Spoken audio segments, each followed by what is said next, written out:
चलिए यहाँ पर देखते हैं अभ्यास 9.3 का पहला सवाल। इसमें देखिए क्या कह रहा है। कह रहा है A square plus 2ab plus B square. ये फार्मूला किसका है? ए प्लस बी का होल ऑफ, अरे स्क्वायर का है। ए प्लस बी का whole of square. A square plus B square plus 2ab। तो कह रहा है इसी प्रकार के व्यंजक तुमको छाटने हैं। व्यंजक कितने हैं? सवाल कितना है? 1 2 3 4। इन चारों में देखना है कि कौन सा इस तरीके का है। तो देखो इसको तो इस तरह लिख सकते हैं ए स्क्वायर, ठीक, और 16 को लिख सकते हैं 4 का स्क्वायर लिख सकते हैं। तब बीच में कितना होना चाहिए? 2 इंटू ए इंटू बी। समझ में आया? तो ये कितना होगा? 2 चक्कू 8 है। कितना हो गया? ए स्क्वायर प्लस 8 है और प्लस 4 चक्कू, क्या ये है?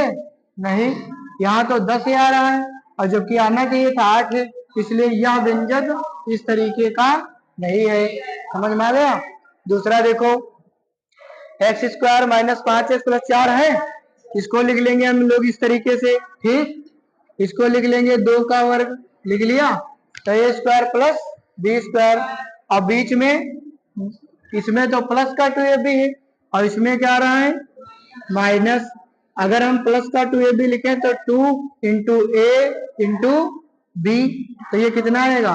एक्स स्क्वायर प्लस 2 दूनी 4x प्लस 2 दूनी, ये होता तो ऐसे होता, लेकिन ये है नहीं। यहाँ का है माइनस का, इसलिए ये भी उस तरीके का व्यंजक नहीं है। इसको देखो, एक्स स्क्वायर, इसको लिख लेंगे 5 का स्क्वायर पचम, A square plus B square plus 2 into A into B. तो देखो एक्स स्क्वायर प्लस 2 पंचे 10x और प्लस पचम, देखो ये आ गया, ये सेम सेम आ गया कि नहीं आ गया? इसका मतलब ये जो है ये इस तरीके का व्यंजक है।